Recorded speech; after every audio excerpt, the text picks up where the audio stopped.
জোরে বলেন তো। বহু মানুষ যাদের কথায় এলাকা থরথর করে কাঁপতো, জীবিত আছে অথচ জবান নাই। যাদের হাতের ইশারায় হুঙ্কারে মানুষ থরথর করে কাঁপতো, জীবিত আছে কিন্তু হাতের শক্তি নাই। পায়ে হেঁটে মানুষকে আঘাত করেছে, জীবিত আছে কিন্তু পায়ের শক্তি নাই। এরকম লোক আমাদের সমাজে আছে না নাই? আছে। ইচ্ছা করলে তো আল্লাহ রাব্বুল আলামিন জবান কেড়ে নিতে পারতেন, ইচ্ছা করলে হাতের শক্তি নষ্ট করতে পারতেন, পায়ের শক্তি নষ্ট করতে পারতেন। সেই ক্ষমতা আল্লাহর আছে না নাই? আছে। আমার ভাইরা, এখনো উচ্চস্বরে আওয়াজ দিয়ে বলুন, 1 নম্বর বন্ধুর নাম কি? আর একটু ভোল্টেজ দিয়ে বলেন না, করো আর একটু জোরে বলেন, আল্লাহ। 1 নম্বর বন্ধু, তিনি চিঠি পাঠাইছেন। সত্যি কথা বলেন তো, এই চিঠি পড়তে পারেন না কারা কারা? একটু হাত তোলেন তো। এই চিঠি অর্থাৎ কোরআন পড়তে পারেন না কারা কারা? হাত তোলেন, একটু একটু হাত তোলেন। কোরআন পড়তে পারেন, সত্য কথা স্বীকার করেন, কোরআনের মাহফিলে সত্য কথা স্বীকার করেন, হাত তোলেন তো দেখেন। ম্যাক্সিমাম হাত নামান, ম্যাক্সিমাম এই চিঠি পড়তে জানে না। শতকরা 95% মুসলমান এই চিঠি পড়তে জানে না, জানে 5%। এর মধ্যে আবার 4% জানে কিন্তু সহি না। কি জানে কিন্তু সহি না? ওই যে বলতেছে আউযু বিল্লাহি মিনাশ শাইতানির রাজিম, বিসমিল্লাহির রাহমানির রহিম, আলিফ লাম মিম। হুশ হুশ, তার মানে পাশে মুরগি এসে তাড়াচ্ছে। কি কথা বলেন, ঠিক কিনা? জানে মাত্র 1%, তার 1/2% কোরআন পড়তে জানে কিন্তু অর্থ জানে না। আছে না নাই? তারা কারা?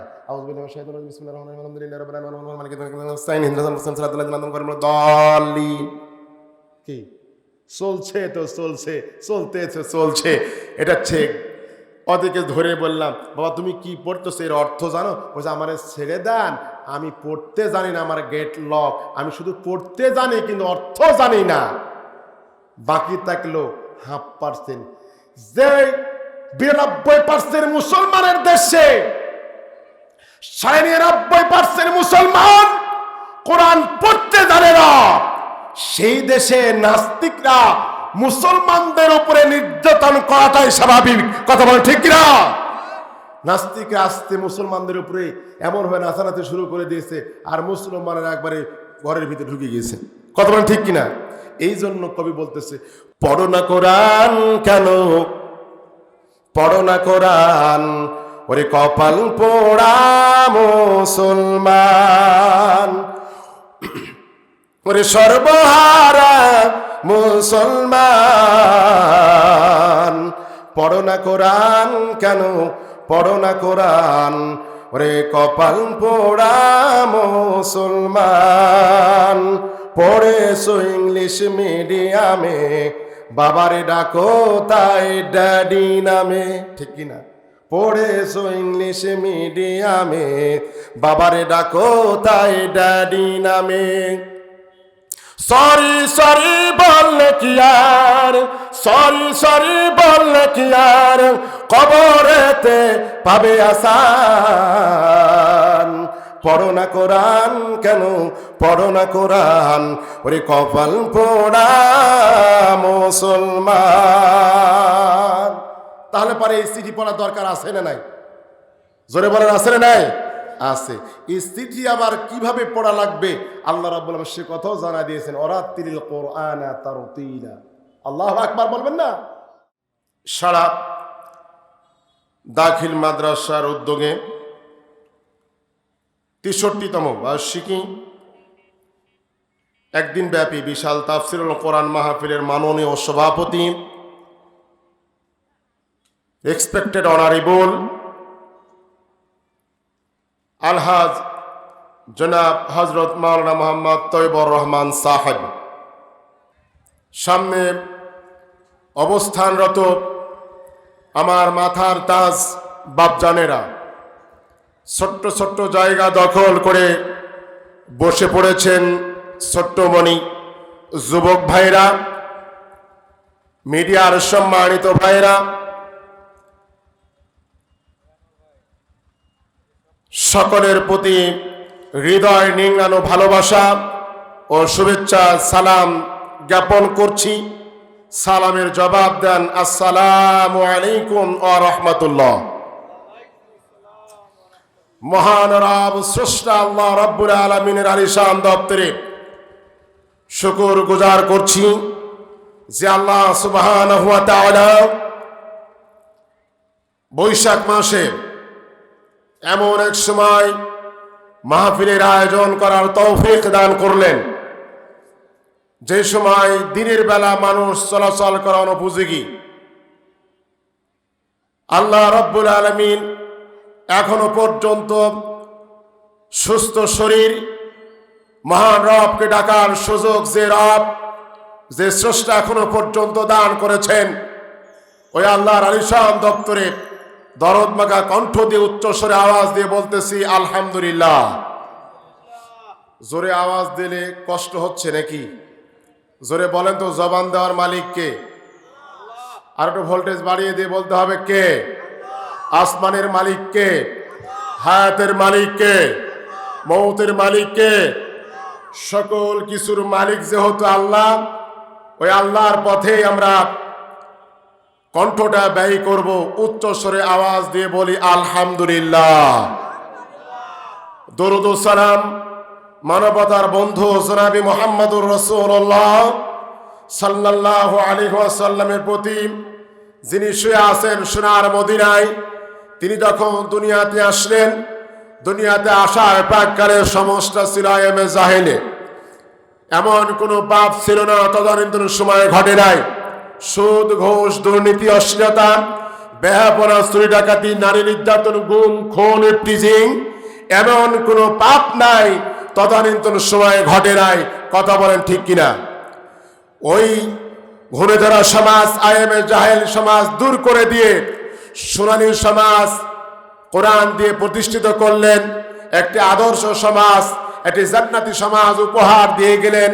যেই ডিজিটাল রাষ্ট্রনায়ক, তিনি হচ্ছেন আখিরি জামানার পয়গম্বর মুহাম্মদুর রাসূলুল্লাহ সাল্লাল্লাহু আলাইহি ওয়াসাল্লাম।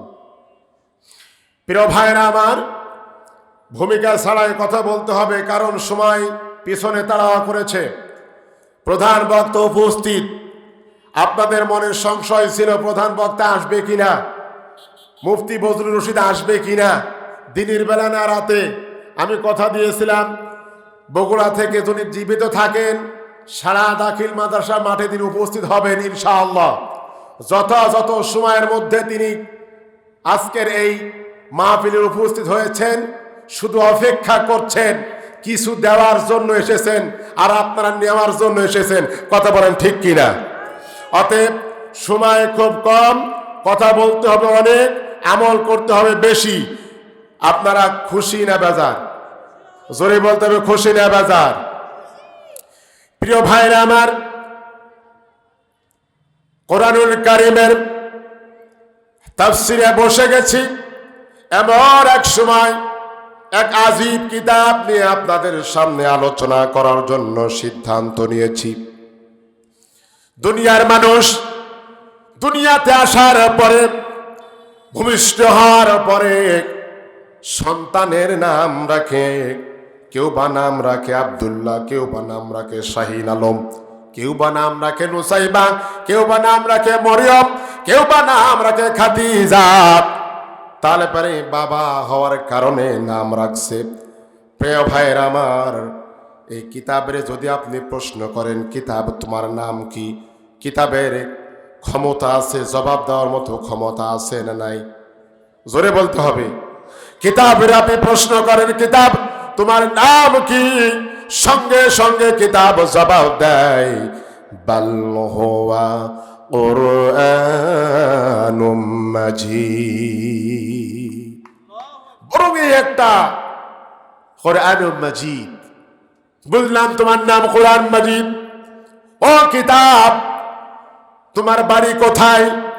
সারা TLB, Chandipur, Ashradi, Niamatpur, Bangladesh, India, Bharat, Pakistan, America, Saudi Arab, তোমার বাড়ি কোথায়? কিতাবের প্রশ্ন করি, ও কিতাব, তোমার নাম কুরআনুল কারীম, এখন তোমার বাড়ি কোথায়? তুমি জবাব দাও। কিতাব সঙ্গে সঙ্গে জবাব দিয়ে দিলেন, ফি লাউহিন মাহফুজ। আমার বাড়ি হচ্ছে লাউহে মাহফুজে। তাহলে বাড়ি কোথায়? লাউহে মাহফুজে। কিতাবের প্রশ্ন করেন, কিতাব, বুঝলাম তোমার বাড়ি লাউহে মাহফুজে। দুনিয়ার বুকে জানুয়ারি, ফেব্রুয়ারি, মার্চ, এপ্রিল মাস গণনা হয়। ও কিতাব, তুমি কোন মাসে নাজিল হয়েছ? কিতাব সঙ্গে সঙ্গে জবাব দেয়, আমি জানুয়ারি মাসে নাজিল হই নাই, আমি ফেব্রুয়ারিতে নাজিল হই নাই। ও দুনিয়ার মানুষ, তোমরা শুনো, কোন মাসে নাজিল হলাম আমি তোমাদেরকে জবাব দিয়ে দিলাম। আমি জানুয়ারিতে না, ফেব্রুয়ারিতে, মার্চেও নাই, আমি কোন মাসে নাজিল হলাম আমি নিজে ঘোষণা করে দিলাম। শোনো, শাহরু রমাদান আল্লাযী উনজিলা ফীহিল কুরআন, কুরআন নাজিল হয়েছে রমাদান মাসে। ও কিতাব, বুঝলাম মাসের নাম তুমি দিয়ে দিলাম। ও কিতাব, তুমি জবাব দাও, তুমি রাত্রিতে না দিনেতে নাজিল হয়েছ? সঙ্গে সঙ্গে কিতাব জবাব দিয়ে দিলেন, আমি দিনে নাজিল হই নাই, রাত্রিতে নাজিল হয়েছি। শুনে নাও, চমৎকার ভাবে শুনে নাও, ইন্না আনজালনাহু ফি লাইলাতিল কদর, নিশ্চয় কোরআন নাজিল হয়েছে সম্মানিত লাইলাতুল কদর রাত্রিতে। জোরে বলেন সুবহানাল্লাহ। প্রিয় ভাইরা আমার, তাহলে লাইলাতুল কদর রাত্রিতে নাজিল হইল। এখন কিতাবরে প্রশ্ন করেন, ও কিতাব, তুমি জবাব দাও, আমাদের সমাজের মধ্যে সব জায়গায় ভেজাল আছে না নাই? খাদ্যে ভেজাল, তেলে ভেজাল, চালে ভেজাল, মানুষের মধ্যে ভেজাল, বক্তা, শ্রোতা, লাইট, মাইক, সব কিছুর মধ্যে ভেজাল। ও কিতাব, তুমি প্রশ্ন করতেছি, জবাব দাও, তোমার শুরু থেকে শেষ পর্যন্ত ভেজাল আছে নাকি? চমৎকার করে জানাই দিলেন, ও আদরের গোলাম, ও আল্লাহর গোলাম, তোমরা শুনো, আমার এই কিতাবের শুরু থেকে শেষ পর্যন্ত সামান্যতম কোনো সন্দেহ নাই, ভেজাল নাই। সুবহানাল্লাহ বলেন। সামান্যতম ভেজাল নাই। ঘোষণা করতেছেন, যালিকাল কিতাবু লা রাইবা ফি, এমন একটি কিতাব যে কিতাবের মধ্যে সন্দেহ মাত্র লেশ নাই। সুবহানাল্লাহ বলবেন না? তাহলে সন্দেহ মুক্ত যে কিতাব, ওই কিতাব থেকে আমরা আলোচনা করার জন্য এবং শোনার জন্য বসে গেছি। কথা বলেন ঠিক কিনা? আপনারা জবাব দেন তো দেখি, সন্দেহ মুক্ত কিতাবের আলোচনা শুনে ভেজাল মুক্ত সমাজ দূর করতে হলে পারে সন্দেহ মুক্ত কিতাবের দরকার আছে না নাই? জোরে বলতে হবে, আছে না নাই? আছে। তাহলে পরে এই কিতাব থেকে আলোচনা হবে। ছোট্ট একটি ভূমিকা নিলাম। এখন আসুন আলোচনা করব সূরা আল মাইদা থেকে। সূরা আল মাইদার ৫৫ নম্বর আয়াত তেলাওয়াত করেছি। বলুন তো কোন সূরা? জোরে বলেন। সূরা আল মাইদা, আয়াত নম্বর ৫৫। আয়াত নম্বর কত? ৫৫। আজকে বাড়িতে গিয়ে দেখবেন, যারা কোরআন শরীফ পড়তে জানেন, এই জায়গায় আল্লাহ রাব্বুল আলামিন চমৎকার ভাবে জানাই দিয়েছেন মুমিনের বন্ধু হবে কারা। আল্লাহু আকবার বলি, জোরে বলেন আল্লাহু আকবার। মুমিনের বন্ধু হবে কারা? আমাদের সমাজের মধ্যে বন্ধুত্ব তৈরি হয় কিভাবে? যুবকেরা তোমরা শোনো, একটা ব্যানসন সিগারেট 10 জন মিলে খেয়েছে, বন্ধু হয়ে গেছে, ঠিক কিনা? ডার্বি সিগারেট, নাসির বিড়ি এক জায়গায় খায়, বন্ধুত্ব তৈরি হয়ে যায়। এই বন্ধুত্ব টিকে থাকে কতদিন? এই বন্ধুত্ব সম্পর্কের মধ্যে স্বার্থ থাকে যতদিন, বন্ধুত্ব টিকে থাকে ততদিন। কথা বলেন ঠিক কিনা? স্বার্থ যতক্ষণ, বন্ধু ততক্ষণ। স্বার্থ নাই যেখানে, বন্ধুত্ব নাই সেখানে নেই। প্রিয় ভাইয়ের আমার, এই জায়গায় মুমিনের বন্ধু হবে কারা, সে কথাগুলো আল্লাহ রাব্বুল আলামিন চমৎকার ভাবে জানাই দিয়েছেন। আমাদের সমাজের মধ্যে, আমাদের এলাকার মধ্যে বন্ধুত্ব তৈরি করা হয়। 1 নম্বর বন্ধু চিনার উপায়, বন্ধুর ক্ষেতে যদি ছাগল লাগে, ক্ষেত খেয়ে নিচ্ছে, গরু লাগে, গরু ক্ষেত খেয়ে নিচ্ছে, তাহলে পারে আসল বন্ধুর পরিচয় হচ্ছে ওই ছাগলের তাড়িয়ে দেওয়া, ঠিক কিনা? অথবা বন্ধু যদি আইনের প্রতি শ্রদ্ধাশীল হয়, তাহলে পারে ছাগলের একটা জেলখানা আছে, আমাদের এলাকায় বলা হয় খোয়াল, ঠিক কিনা? তাহলে পারে ছাগলের আস্তে করে খোয়ালে দিবে। কিন্তু বন্ধুর ক্ষেত খাচ্ছে ছাগলে, আর আপনি যদি ওখান থেকে চলে যান, ছাগল যদি না হাঁকান, সরাইয়া না দেন, গরু যদি না সরাইয়া দেন, তাহলে পারে প্রকৃতি কি বন্ধু হলো না বন্ধু নামে মুনাফিক হলো? বন্ধু নামে মুনাফিক, কথা বলেন ঠিক কিনা? এই দুনিয়ার বুকে স্বার্থ যেখানে বন্ধুত্ব আছে সেখানে, স্বার্থ নাই যেখানে বন্ধুত্ব থাকে না সেখানে। কিন্তু আরশে আজিমের মালিক আল্লাহ রাব্বুল আলামিন বলে দিলেন, বন্ধু কারা তোমরা শোনো, কার কার সাথে বন্ধুত্ব করা যাবে, তোমাদের বন্ধু কয়জন হবে, আমি আল্লাহ রাব্বুল আলামিন সূরা মাইদার 55 নম্বর আয়াতের মধ্যে চমৎকার ভাবে জানিয়ে দিয়েছি। জোরে বলা যাবে কি আল্লাহু আকবার? আমার ভাইরা, আল্লাহ রাব্বুল আলামিন কোরআনুল কারীমের মধ্যে জানাই দিলেন 1 নম্বর বন্ধুকে মাওলানা তৈবুর রহমান, মোজাম্মেল হক, ফারুক, তানভীর রেজা কে 1 নম্বর বন্ধু? আল্লাহ রাব্বুল আলামিন আরশে আজিম থেকে ঘোষণা করে দিলেন, ইন্নামা ওয়ালিয়্যুকুমুল্লাহ।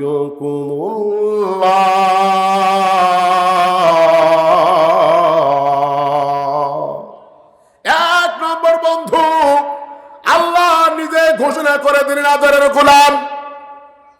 1 নম্বর বন্ধু আর কেউ নয়, বিশাল আকাশ, বিশাল বিস্তীর্ণ জমিনের মালিক যিনি, হায়াত মৌতের মালিক যিনি, উচ্চ স্বরে আওয়াজ দিয়ে বলুন তো তার নাম কি? জোরে বলতে হবে, তার নাম কি? আল্লাহ। আল্লাহ নিজে ঘোষণা করলেন, আদরের গোলাম 1 নম্বর বন্ধু হচ্ছে আমি আল্লাহ। সুবহানাল্লাহ বলতে ইচ্ছা করে না? বলেন, আমাদের 1 নম্বর বন্ধু কে? আল্লাহ। এখন আল্লাহ বলতেছে আমি কিছুই নিব না, শুধু ভালোবাসা দিব, বন্ধুত্ব তৈরি করেছি। দেখেন, আল্লাহ স্বার্থ ছাড়াই ভালোবাসেন। কেমন ভাবে?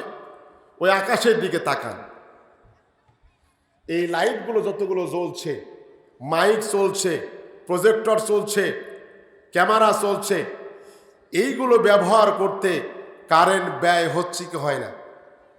কথা বলেন না কেন? মাস গেলে বিলের কাগজ দরজার সামনে অটোমেটিকলি আসে না? আসে না? আসে। 3 মাস না দিলে সংযোগ বিচ্ছিন্ন করে, দেয় কি দেয় না? দেয়। তাহলে পারে আপনি লাইট জ্বলাইয়া আপনি অন্ধকার দূর করলেন, লাইট ব্যবহার করে আপনি দুনিয়া চালাইলেন, আপনি কারেন্ট ব্যবহার করে নানান প্রকার আয়োজন, দুনিয়ার প্রয়োজন মেটাইলেন। মাস পরে যদি বিল দেওয়া লাগে, তাহলে সকালবেলা ওই পূর্ব দিকে তাকিয়ে দেখেন, ওই আকাশের মধ্যে বিশাল একটা লাইট সেট করেছেন কে? জোরে বলতে হবে, আওয়াজ তুলে বলতে হবে। বিশাল ওই লাইট সেট করেছে। বলুন তো, কোনদিন কি মাস শেষে জিবরাইল আলাইহিস সালাম আপনাদের বাড়ির সামনে কি ভাউচার নিয়ে এসেছেন যে কাপড় শুকানোর বিল এত টাকা, ধান শুকানোর বিল এত টাকা, শরীরে তাপ নিয়েছে এর জন্য বিল এত টাকা? কোনদিন কি ভাউচার নিয়ে পাঠাইছে? পাঠাই নাই। আল্লাহ নিজে ঘোষণা করলেন, ইন্নামা ওয়ালিয়্যুকুমুল্লাহ, আমি হচ্ছে 1 নম্বর বন্ধু, স্বার্থ ছাড়াই আমি বন্ধুত্ব তৈরি করেছি। জোরে বলেন আল্লাহু আকবার। আদরের গোলাম, কান লাগান, বডির দিকে তাকান। মানুষ মোটর সাইকেল চালায়, প্রাইভেট কার চালায়, ট্রাক চালায়, বাস চালায়, সাইকেল চালায়। বলুন তো, মোটর সাইকেল যারা চালায়, মোটর সাইকেলের মধ্যে বিয়ারিং আছে না নাই? জোরে বলতে হবে, আছে না নাই? বিয়ারিং আছে। বিয়ারিং এক সময় নষ্ট হয়ে যায়, বিয়ারিং কিনতে টাকা লাগে কি লাগে না? জোরে বলেন। লাগে। কিন্তু আল্লাহ রাব্বুল আলামিন বলছে, আদরের গোলাম, তোমার বডির মধ্যে আমি আল্লাহ 360টা বিয়ারিং সেট করেছি। জোরে বলে আল্লাহু আকবার। আল্লাহ রাব্বুল আলামিন জানায় দিন, আদরের গোলাম, তোমার বডির মধ্যে এত পাওয়ারফুল বিয়ারিং সেট করলাম, 360টা বিয়ারিং, মজবুত বিয়ারিং। প্রশ্ন করে আপনি হয়তো বা চিন্তায় পড়ে গেলেন, বিয়ারিং গুলো আছে কোথায়? হাতের দিকে তাকান, হাতগুলো ভাঁজ করেন, কি মজবুত বিয়ারিং। সুবহানাল্লাহ বলবেন না? সুন্দর করে ভাঁজ করছেন, নিচ্ছেন, মাজা ভাঁজ করছেন, মাজার মধ্যে অসংখ্য জোড়া রয়েছে, পাওয়ারফুল বিয়ারিং সেট করেছেন। আমার ভাইরা বলুন তো, কোনোদিন কি বিয়ারিং নষ্ট হলো নাকি? বিয়ারিং কেনার জন্য আল্লাহকে টাকা দিয়েছেন নাকি? দেওয়া লাগলো না। এমন পাওয়ারফুল বিয়ারিং আল্লাহ দান করলেন। আল্লাহ আশাজিম থেকে ঘোষণা করলেন, ইন্নামা ওয়ালিয়ুকুমুল্লাহ, আমি যে 1 নম্বর বন্ধু শুধু দিয়ে যাচ্ছি পাওয়ারফুল বিয়ারিং। বিয়ারিংটা এত সুন্দর করে সেট করে দিলেন, বিয়ারিং যদি না দিতেন তাহলে পারে মিষ্টি খাওয়া চামচ হয়ে যেত। কথা বলেন না কেন? মিষ্টি খাওয়া চামচ হয়ে যেত। মিষ্টি নাই খাইতেন, ভাত খাইতেন কেমন করে? কি ভাত কেমনে খাইতেন? ভাত নাই, হা করে জিভা লম্বা করে খাইতেন, জিহ্বাটা লম্বা করে খাইতেন। কিন্তু ইন্টারন্যাশনাল গোস্ত, জাতীয় গোস্ত এখন নাম হচ্ছে পোল্টু। কথা বলেন না কেন? পোল্ট্রি কি জাতীয়, সবলেই এই পোল্ট্রি এখন আয়োজনে নিয়ে আসে। তো পোল্ট্রির গোস্ত ঝোল কেমন করে খাইতেন আপনারা? সুবহানাল্লাহ বলতে ইচ্ছা করে না? কত সুন্দর করে দেখেন, এই 5টা আঙ্গুলের বর্ণনা ভারী চমৎকারভাবে কবি দিচ্ছেন। বিয়ারিং মিলাইয়া, আঙ্গুল মিলাইয়া সমাজ প্রতিষ্ঠিত করতে গেলে পারে 5 প্রকার মানুষ লাগে। সুবহানাল্লাহ বলি। তার 1 নম্বর নারী, সম্মানিত বড়লোক মানুষ, নেতা এবং বৃদ্ধ মানুষ। সুবহানাল্লাহ বলবেন না? কি চমৎকার! এখন শিল্পী বলতেছে, কনিষ্ঠ উঠিয়া বলে, আমি থাকি পাশে, হিসাব করার সময় আগে আমায় দেয় আগে। 1 2 3 4 5 6 7 8। কত মানে ঠিক কিনা? তর্জনী উঠিয়া বলে, আমার বড় মান, বিয়া করতে গেলে আমি আংটি পাই দান। কি এর সম্মান আছে না? কি নানা শাশুড়ি, দাদা শাশুড়ি, দাদু ভাই একটু হাতটা আগায় দেয় তো, কি আংটি পরাই না? মধ্যম উঠিয়া বলে, আমার বড় গুণ, বড় লোকে পান খাইলে আমার মাথায় শুন। কি আছে না নাই? শাহাদাত উঠিয়া বলে, আমায় করো খাটা, পথিক রাস্তা ভুল করলে আমি দেখাই ঘাটা। কি সারা যাবো কোন দিক দিয়া? ওই টিএলবি দিয়া, ঠিক কিনা? তারপরে ওই রাস্তা দিয়া আস্তে করে সারা, ঠিক কিনা? কোনদিন কি দেখেছেন কোন যুবককে বুড়ে আঙ্গুল দিয়া বলেছে নেমতপোকে যাবে টিএলবি, তারপরে সারা? দেখছেন? আমার ভাইরা, বাকি থাকলো কে? বুড়ে বাবাজের পাওয়ার কিন্তু অনেক, অনেক পাওয়ার। কেমন? বাবা যদি 40 বিঘের মালিক হয়, আর যদি একটা টিপ মারা দেয়, 40 বিঘের মালিক কিন্তু, ঠিক কিনা? তাহলে এর ক্ষমতা কম না বেশি? কথা বলেন না কেন? আর এর ক্ষমতা অনেক বেশি। কেমন? 4 আঙ্গুলে যে শক্তি পাবে, এই বুড়া বাবা যদি টিপা ধরলে বেশি শক্তি পাবে, ঠিক কিনা? তাহলে পারে বৃদ্ধদের সাথে ভালো ব্যবহার করা লাগবে।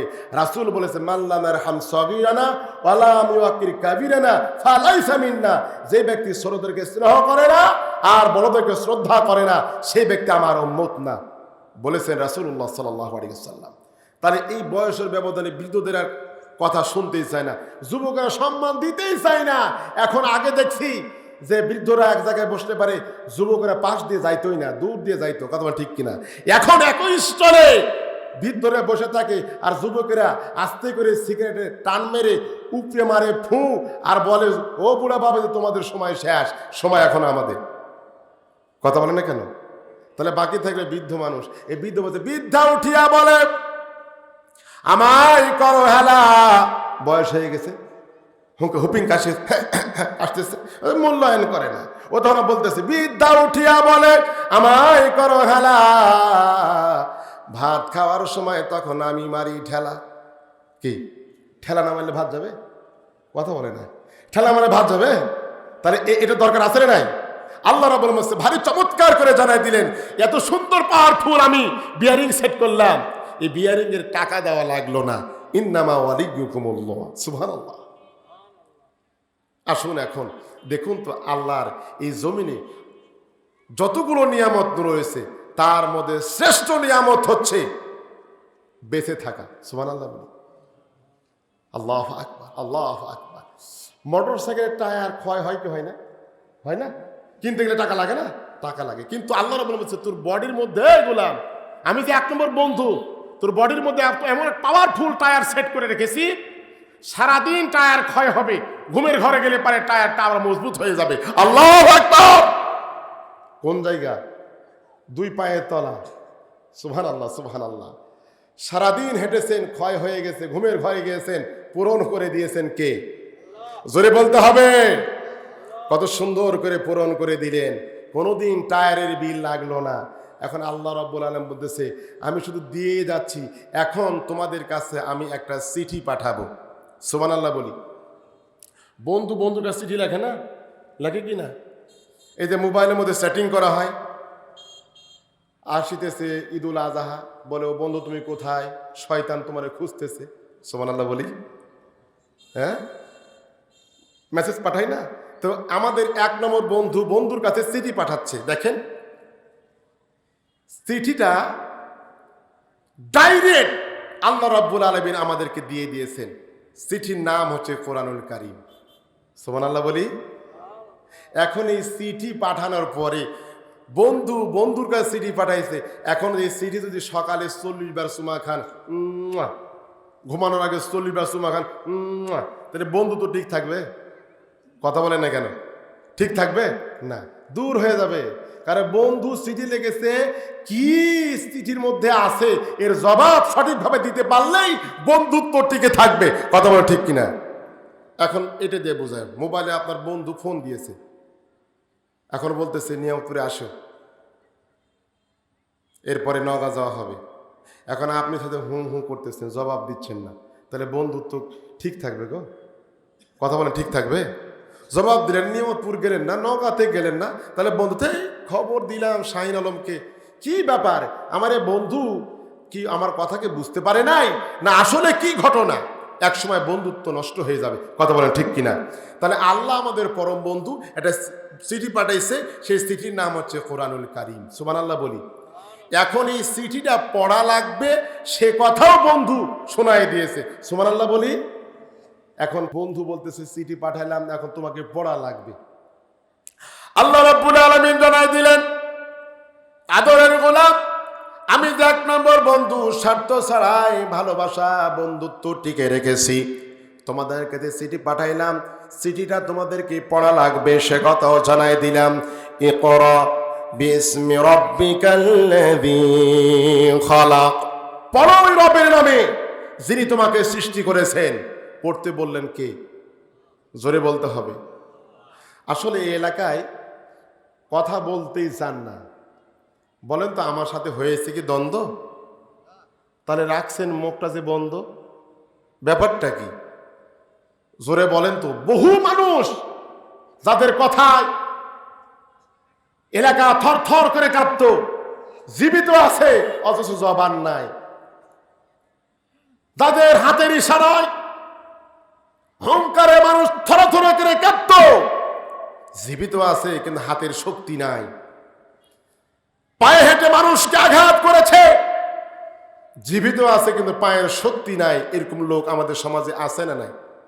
আছে। ইচ্ছা করলে তো আল্লাহ রাব্বুল আলামিন জবান কেড়ে নিতে পারতেন, ইচ্ছা করলে হাতের শক্তি নষ্ট করতে পারতেন, পায়ের শক্তি নষ্ট করতে পারতেন। সেই ক্ষমতা আল্লাহর আছে না নাই? আছে। আমার ভাইরা এখনো উচ্চ স্বরে আওয়াজ দিয়ে বলুন 1 নম্বর বন্ধুর নাম কি? আর একটু ভোল্টেজ দিয়ে বলেন না, করো আর একটু জোরে বলেন, আল্লাহ। 1 নম্বর বন্ধু, তিনি চিঠি পাঠাইছেন। সত্যি কথা বলেন তো, এই চিঠি পড়তে পারেন না কারা কারা? একটু হাত তোলেন তো। এই চিঠি অর্থাৎ কোরআন পড়তে পারেন না কারা কারা? হাত তোলেন, একটু একটু হাত তোলেন। কোরআন পড়তে পারেন, সত্য কথা স্বীকার করেন, কোরআনের মাহফিলে সত্য কথা স্বীকার করেন, হাত তোলেন তো দেখেন। ম্যাক্সিমাম ম্যাক্সিমাম, হাত নামান, ম্যাক্সিমাম এই চিঠি পড়তে জানে না। শতকরা 95% মুসলমান এই চিঠি পড়তে জানে না, জানে 5%। এর মধ্যে আবার 4% জানে কিন্তু সহি না। কি জানে কিন্তু সহি না।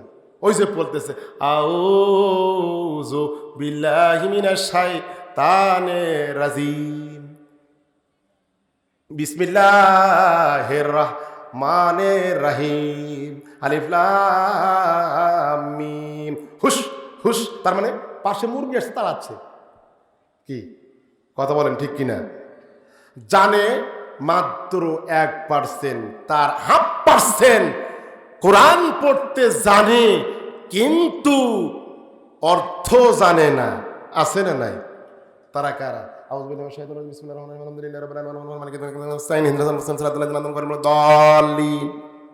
কি চলছে তো চলছে, চলতেছে চলছে। এটা ঠিক। ওদেরকে ধরে বললাম, বাবা তুমি কি পড়তেছো, এর অর্থ জানো? বলছে আমারে ছেড়ে দেন, আমি পড়তে জানি না, আমার গেট লক, আমি শুধু পড়তে জানি কিন্তু অর্থ জানি না। বাকি থাকলো 1/2%। যে 92% মুসলমানের দেশে 99.5% মুসলমান কোরআন পড়তে জানে না, সেই দেশে নাস্তিকরা মুসলমানদের উপরে নির্যাতন করাটাই স্বাভাবিক। কথা বলে ঠিক কিনা? নাস্তিকরা আসতে মুসলমানদের উপরে এমন ভাবে নাচানাচি শুরু করে দিয়েছে, আর মুসলমানেরা একবারে ঘরের ভিতরে ঢুকে গিয়েছে। কথা বলেন ঠিক কিনা? এই জন্য কবি বলতেছে, পড়ো না কোরআন কেন, পড়ো না কোরআন, ওরে কপাল পোড়া মুসলমান, ওরে সর্বহারা মুসলমান। পড়ো না কোরআন কেন, পড়ো না কোরআন, ওরে কপাল পোড়া মুসলমান। পড়েছো ইংলিশ মিডিয়ামে, বাবারে ডাকো তাই ড্যাডি নামে। ঠিক কিনা? পড়েছো ইংলিশ মিডিয়ামে, বাবারে ডাকো তাই ড্যাডি নামে।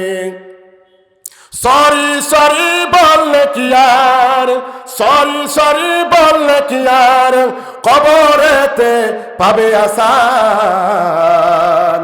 পড়ো না কোরআন কেন, পড়ো না কোরআন, ওরে কপাল পোড়া মুসলমান। তাহলে পরে এই চিঠি পড়ার দরকার আছে না নাই? জোরে বলেন আছে না নাই? আছে। এই চিঠি আবার কিভাবে পড়া লাগবে আল্লাহ রাব্বুল আলামিন সে কথাও জানা দিয়েছেন, ওরাতিলিল কোরআনা তারতিলা। আল্লাহু আকবার বলবেন না? তাহলে 1 নম্বর বন্ধুর নাম জানো কি? আল্লাহ। অনেক বিস্তারিত কথা, একটা বিষয় নিয়ে শেষ করা যাবে না। এখন দেখি 2 নম্বর বন্ধুকে আল্লাহ রাব্বুল আলামিন জানাই দিলেন। 1 নম্বর বন্ধু তাহলে আমরা পাইলাম কাকে? জোরে বলেন, আল্লাহ। 2 নম্বর বন্ধু আল্লাহ রাব্বুল আলামিন চমৎকার ভাবে জানাই দিলেন,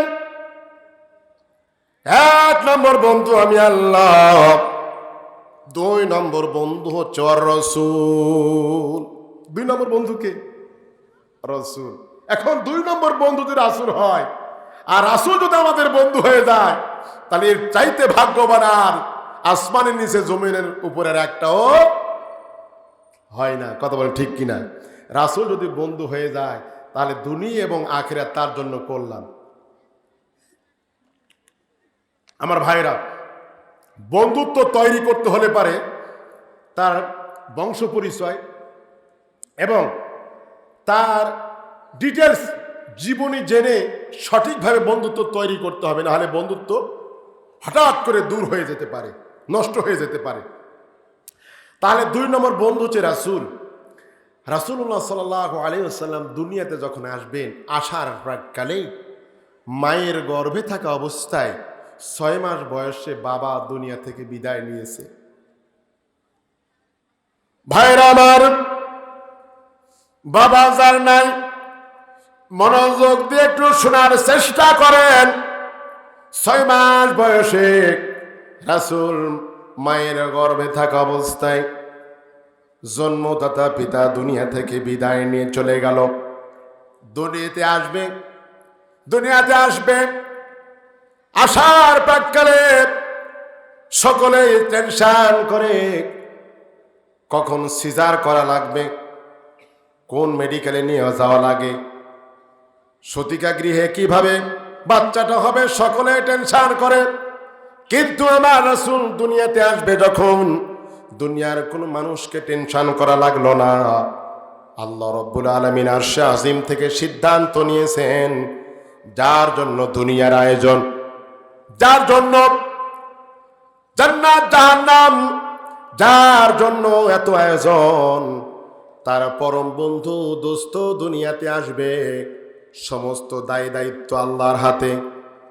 দুনিয়াতে আসলে যখন রাসূলুল্লাহ সাল্লাল্লাহু আলাইহি ওয়াসাল্লাম, আমরা দুনিয়াতে আসার পরে মা বাবা অথবা খালা চাচিরা আস্তে করে কোলে উঠায় নেয়, সমুদয় আদর করে।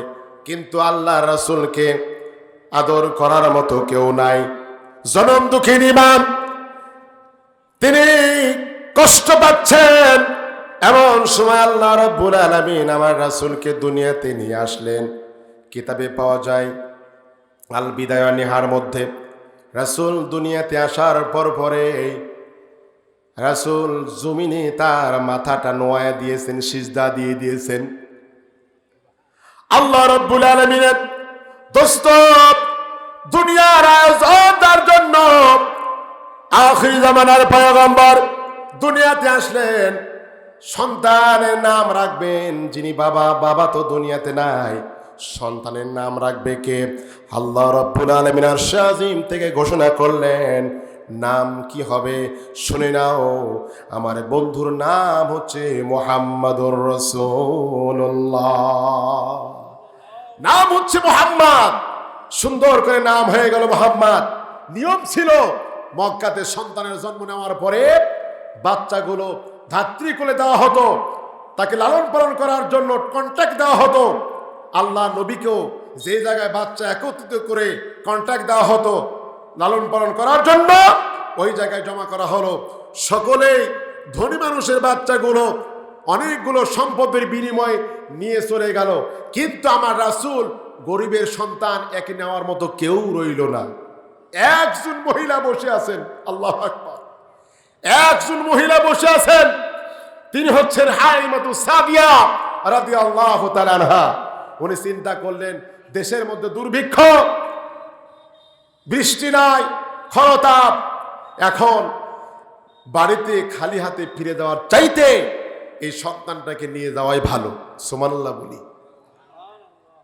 হালিমা বর্ণনা করছেন, সন্তানটাকে যখন আমি কোলে নিলাম সঙ্গে সঙ্গে স্তনে আমার দুধ এসে গেল। সুবহানাল্লাহ বলেন।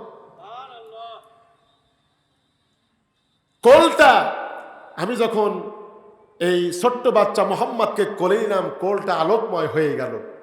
যে গাধার পিঠে এসেছিলাম সেই গাধা পুরো শক্তি পেয়ে গেল। সুবহানাল্লাহ বলি। মজার বিষয় হলো, মক্কা থেকে তায়েফ হচ্ছে উত্তরে। গাধার পিঠে উঠে যখন রওনা দিচ্ছে, গাধা কিন্তু উত্তরের দিকে না রওনা দিয়ে তিনি তখন কাবা তওয়াফ করছেন। সুবহানাল্লাহ বলি। যার জন্য এত আয়োজন, এত সুন্দর করে সাজানো হয়েছে। মক্কা ছেড়ে চলে যাচ্ছে তায়েফে, সাদিয়া গোত্রে, অনেক দূর। অতএব মক্কা তাকে ছাড়তে চাচ্ছে না, মক্কা তাকে ছাড় দিচ্ছে না।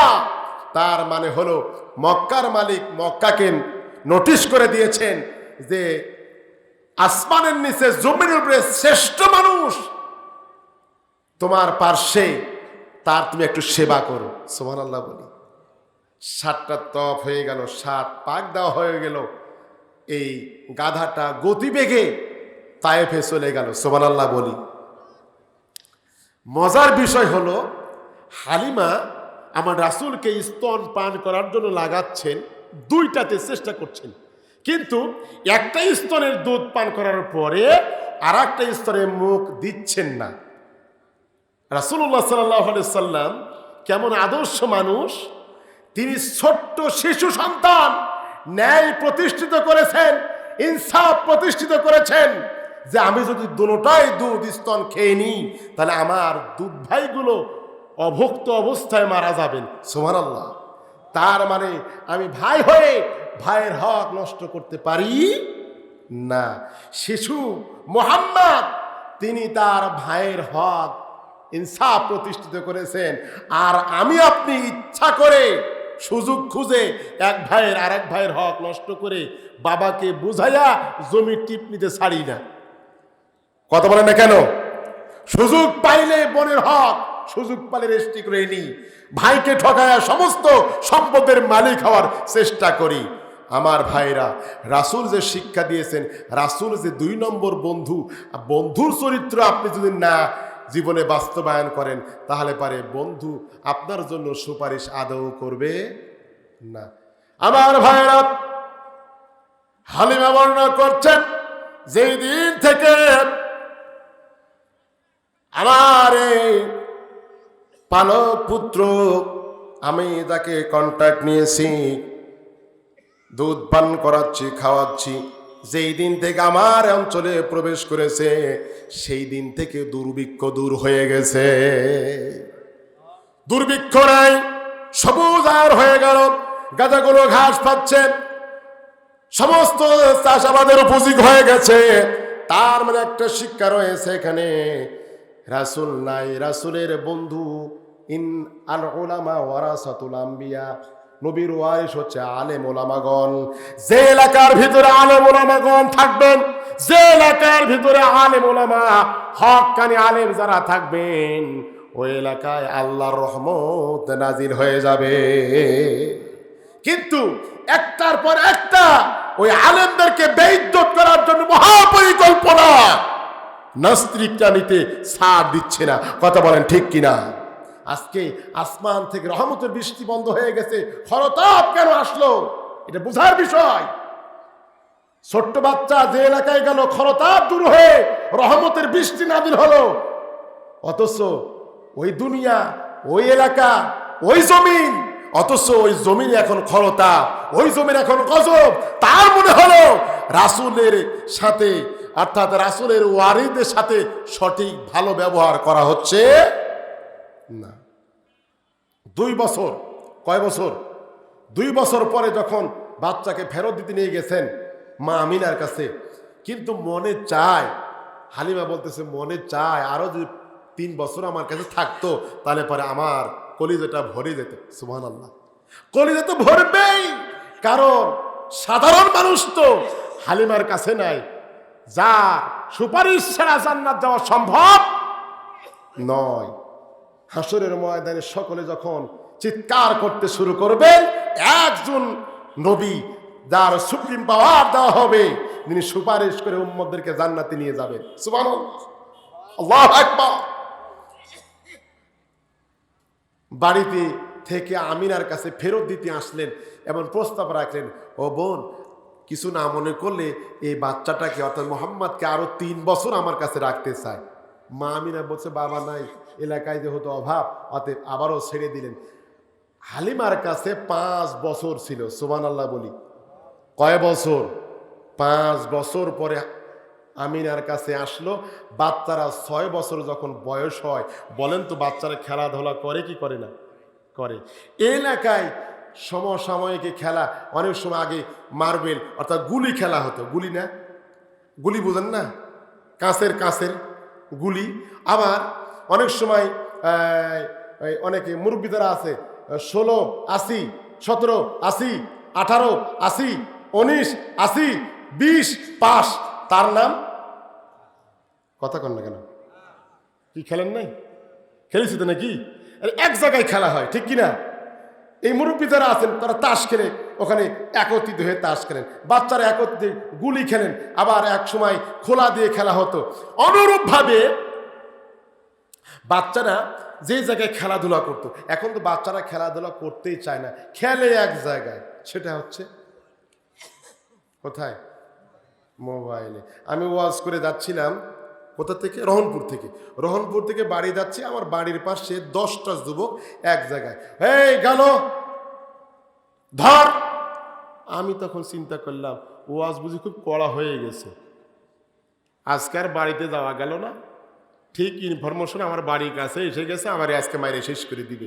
আমি তখন সর্বোচ্চ দোয়া ইউনুস পাঠ করে, লা ইলাহা ইল্লা আনতা সুবহানাকা ইন্নী কুনতু মিনাজ জালিমিন। আয় আল্লাহ, তুমি আমাকে মাফ করে দাও, কারণ গেল ধরো আর কিছুক্ষণ পরে মারো। আমি চিন্তা করলাম বাঁচার উপায় একটাও নাই। তারপরে গাড়িটা একটু স্লো করে লক্ষ্য করে দেখলাম 10টা যুবক শুধু সিজদা দিতেছেন এক জায়গায়। সিজদা বুঝেন না? আকাশের দিকে তাকায় না, শুধু এই দিকে তাকায় আছে, সিজদা দিয়ে আছেন মোবাইল ফোনে। ওখানে বলতেছে গেল ধর, আর মার, ধর মার, গেল ধর মার। সত্য কথা, এর ভাষা আছে গেল, তার মানে তার চরিত্র গেল, ঠিক কিনা? চরিত্র গেল, এরপরে কি? মার। হ্যাঁ, তোমার নসিবে কবরের জগতে আল্লাহ মার রেডি করে রাখছে। কথা বলতে হবে, ঠিক কিনা? আর কি? ধরো, ধরবেন কিন্তু একদিন কে? জোরে বলতে হবে। জনগণ ধরে বারবার, আল্লাহ ধরেন কয়বার? ধরে না রে, ধরে না। আল্লাহ ধরলে কিন্তু ছাড়ে না। বলেন তো এ ক্ষমতার মালিক কে? জোরে বলতে হবে আল্লাহ। ভাইরা আমার, ছোট্ট বাচ্চারা যে জায়গায় খেলাধুলা করে, ছোট্ট গোলাম 7 বার কাবায় গিয়েছে, এই বছরও মক্কাতে যাব হজ করার জন্য। ছোট্ট বাচ্চারা যে জায়গায় খেলাধুলা করে, ওই জায়গায় এখনো চিহ্নিত করা আছে। ওই এলাকার নাম হচ্ছে কঙ্করীয় এলাকা। রাসূলুল্লাহ সাল্লাল্লাহু আলাইহি ওয়াসাল্লাম খেলেন নাই, খেলা দেখেছেন। এই সম্মানে রাসূল যে পারের পাদদেশে খেলা দেখতেন, সৌদি সরকার তার সম্মানে ওই জায়গায় এখনো সুন্দর করে হেফাজত করে রেখেছে। রাসূল যে রাস্তা দিয়ে হিজরত করেছেন, ওই রাস্তা হাইওয়ে রাস্তা বানিয়ে দিয়েছেন। রাসূল যে রাস্তা দিয়ে তায়েফের ময়দানে গিয়েছেন, ওই রাস্তা এত সুন্দর করে বানিয়ে দিয়েছেন। বলুন, রাস্তা হাঁটলে, রাসূল রাস্তা দিয়ে হাঁটলে রাস্তার মর্যাদা বৃদ্ধি হয়ে যায়। রাসূল যে রাস্তা দিয়ে যান, রাস্তার মর্যাদা বৃদ্ধি হয়ে যায়। রাসূল যদি আমাদের বন্ধু হয়, আমাদের মর্যাদা বৃদ্ধি হতে পারে কি পারে না? বাচ্চারা খেলাধুলা করতেছে, সন্ধ্যা নামে আসলে পরে যার যার বাবা এসে ডাক দেয়, বাচ্চারা দৌড়ে যায়, মুখোচুমু দিয়ে বাড়ি নিয়ে যায়। কিন্তু আমার রাসূলের বাবা তো নাই। লক্ষ্য করেছেন 2 দিন 3 দিনের দিন রাসূলুল্লাহ সাল্লাল্লাহু আলাইহি ওয়াসাল্লাম বসে আছেন, অঝোর নয়নে কাঁদছেন। ব্যাপারটা কি? আমার বাবা কেন আমাকে নিতে আসছে না? আমার বাবা কোথায়? বসে আছেন, সন্ধ্যা ঘনিয়ে আসলো, মা টেনশন করছেন। বাচ্চা প্রতিদিন বাড়িতে আসে, কি হলো আজকে কেন আসে না? আমার ভাইয়েরা, আমার বাচ্চা কেন বাড়িতে আসে না? হাঁটি হাঁটি করতে করে যে জায়গায় বাচ্চারা খেলাধুলা করে ওই জায়গায় চলে গেলেন। মাকে দেখে আমার রাসূল জোরে জোরে কাঁদতে শুরু করলেন।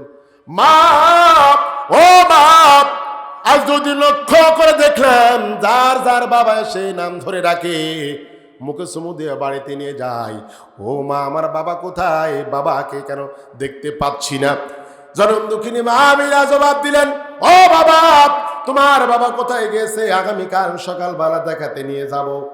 ছোট্ট বাচ্চা চোখের পানি মুছে দিলেন, বাড়িতে গেলেন। সকাল বেলা মাকে প্রশ্ন, মা সকাল তো হয়ে গেছে, চলো যাই। বাবার কবরের পাশে গেলেন। বাবার কবরের পাশে যাওয়ার পরে এমন সময় আমিনা বলতেছে, এই জায়গায় তোমার বাবা শুয়ে আছে।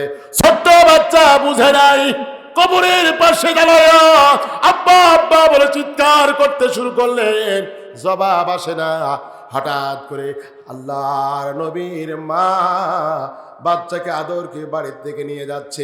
আবওয়াবা নামক জায়গায় পৌঁছলেন যখন, আরশে আজিম থেকে আল্লাহ রাব্বুল আলামিন আজরাইলকে বললেন, আজরাইল দেরি করিস না, আমার দোস্তর মায়ের জানটা কবজ করে নিয়ে চলে আয়। রাসূলুল্লাহ সাল্লাল্লাহু আলাইহি ওয়াসাল্লাম মা জমিনে হয়ে পড়লেন, চোখটা বন্ধ করলেন। আমার রাসূল বুকে আত্মনাদ করতেছেন, ও মা, বাবাকে তো দেখাতে নিয়ে আসলাম, বাবাকে তো দেখাইতে পারলাম না।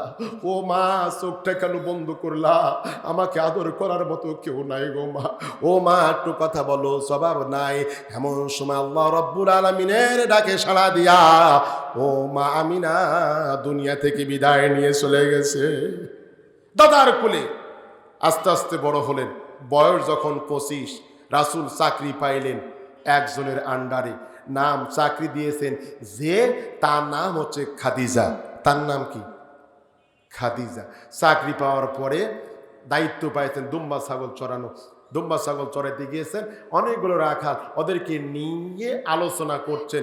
সকল রাখালারা একত্রিত হয়ে বসে ওয়াজ শুনে আল্লাহ নবী বলতেছেন, ও বন্ধুরা, তোমরা বাড়ি চলে যাও, এই ছাগল দুম্বা আমি একাই নিয়ন্ত্রণ করতে পারবো। সুবহানাল্লাহ বলেন। এরা যাইয়া বাড়িতে যাওয়ার বিপরীতে খাদিজার কাছে অভিযোগ দিলেন যে, খাদিজা, যারে চাকরি দিলেন ও আমাদেরকে তো অবসর দিয়ে দিলেন, একটু তার কাছে গেলে মনে ভালো হয়। খাদিজা বাড়ি থেকে যখন রওনা দিয়েছেন, দেখতেছেন খরতা, কিন্তু আসমানে একটা ছাতা কে যেন ধরে আছে। সুবহানাল্লাহ। আসমানের মধ্যে কে যেন একটা ছাতা ধরে আছে, মুহাম্মাদের বডির উপরে ছায়া হয়ে আছে। সুবহানাল্লাহ, সুবহানাল্লাহ। খাদিজা বাড়িতে গেলেন, মোহাম্মদকে ডাকলেন,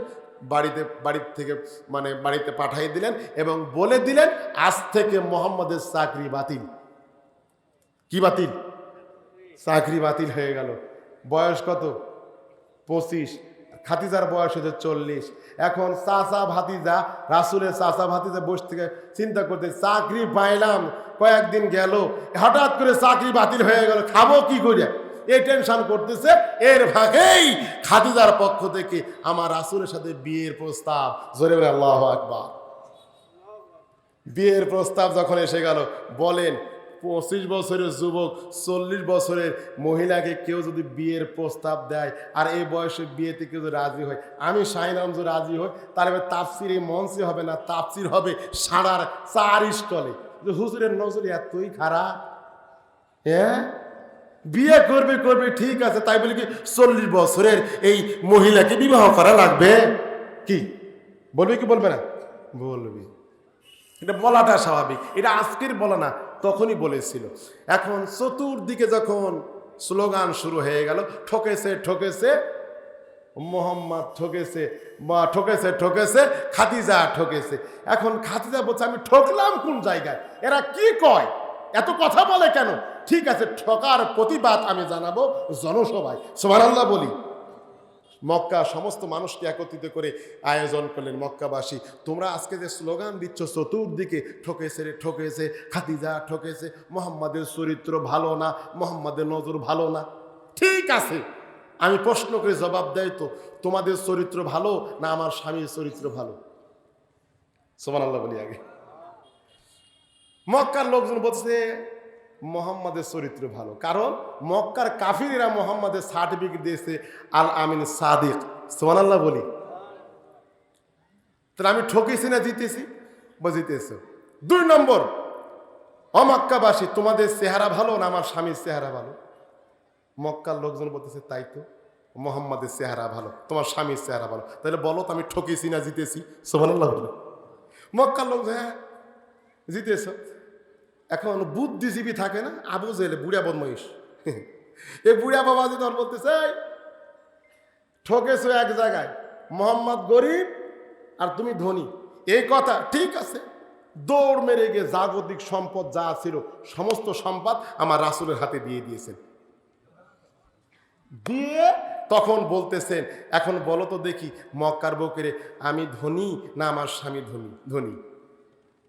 মক্কার লোকজন বলতেছে, স্বামী ধনী। তাহলে পরে স্বামী যেহেতু ধনী, আমি গরিব হয়ে ধনীকে বিবাহ করেছি। সুবহানাল্লাহ বলি।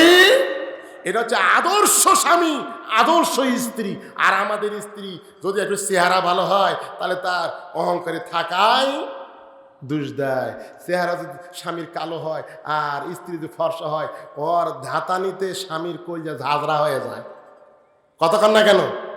হ্যাঁ, খারাপ কথা বললেও ওই কালো স্বামীদের থ্যাংক ইউ বলে, কথা বলেন ঠিক কিনা? এটা হচ্ছে এই দুনিয়ার স্ত্রীদের বৈশিষ্ট্য। রাসূলুল্লাহ সাল্লাল্লাহু আলাইহি সাল্লাম এমন আদর্শ স্বামী, লক্ষ্য করুন 9টা স্ত্রী একত্রিত হয়ে রাসূলকে ঘিরে বলতেছে, হে রাসূল, আমরা আপনার স্ত্রী। বলতে হবে কাকে আপনি বেশি ভালোবাসেন। পরীক্ষা কঠিন না সহজ? কঠিন। 2 জন স্ত্রী হলে পারে ঘরে জায়গা হয় না, শেষ পর্যন্ত ইতিকাফ করা লাগে মসজিদে। কথা বলেন ঠিক কিনা? এখন 9 জন স্ত্রী ধরেছে, কাকে বেশি ভালোবাসেন? জবাব তখন বলতেছে, আজকে দিব না, আগামীকাল সকালে দিব। সুবহানাল্লাহ বলি।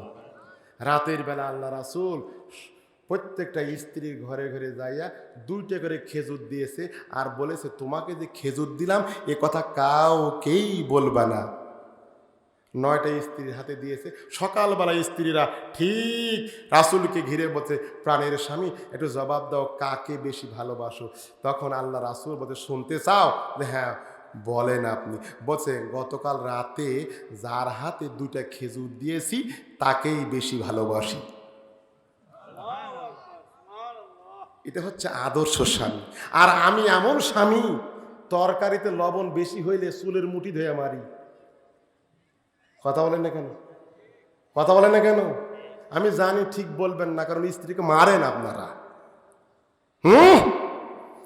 চুলের মুঠি না ধরে মারলে কি মায়ের সাথে? রাসূল সাল্লাল্লাহু আলাইহি সাল্লাম বলেছে, 4টা জায়গায় মারা হারাম। মুখে, মাথায়, বুকে, পিঠে, 4 জায়গায় একটা আঘাতের বিনিময়ে একটা লাল ওট সদকা করা লাগবে। কয়টা? তাহলে মুখে, মাথায়, বুকে, পিঠে মারা যাবে না। বাকি থাকলো মাজা থেকে নিচে গোস্ত বেশি। সুবহানাল্লাহ বলি আগে। একটু মশাল নেন, যারা মারেন মশাল নেন। গোস্ত বেশি মারবেন, গোস্তের উপরে বাটাম দিয়া, 1/2 হাত লাঠি দিয়া, না 14 হাত লাঠি দিয়া, না হালের পান্ডি দিয়া? মারো রে, ধরো রে, ফাটাও রে, নাকি? না, রাসূল বলেছেন মারতে হবে 1/2 হাত লাঠি দিয়ে। সুবহানাল্লাহ বলি আগে। 1/2 হাত লাঠি দিয়ে। 1/2 হাত লাঠি আবার 4 আঙ্গুল দিয়ে ধরা লাগবে, বাকি থাকলো 4। এখন মারতে হবেন কিভাবে? রাসূল শিখিয়ে দিয়েছেন, জারবান খাফিফান, আস্তে করে। এখন মা বোন আমার জন্য দোয়া করছে, হুজুর হাত বাড়া দাও আল্লাহ। হালের পান্ডি দিয়ে পিঠে, তাই আমি সোজা হয় না। আর এভাবে মারলে আমার কিচ্ছু হবে না, ঠিক কিনা? কিচ্ছু হবে না, হ্যাঁ কিচ্ছু হবে না। রাসূলুল্লাহ সাল্লাল্লাহু আলাইহি সাল্লাম বলছে, 4টা কারণ ছাড়া স্ত্রীকে মারা হারাম। 4টা কারণ। আমি কি তা বলবো? বলে দেব। 1 নম্বর কারণ হচ্ছে, স্ত্রী যদি নামাজ না পড়ে,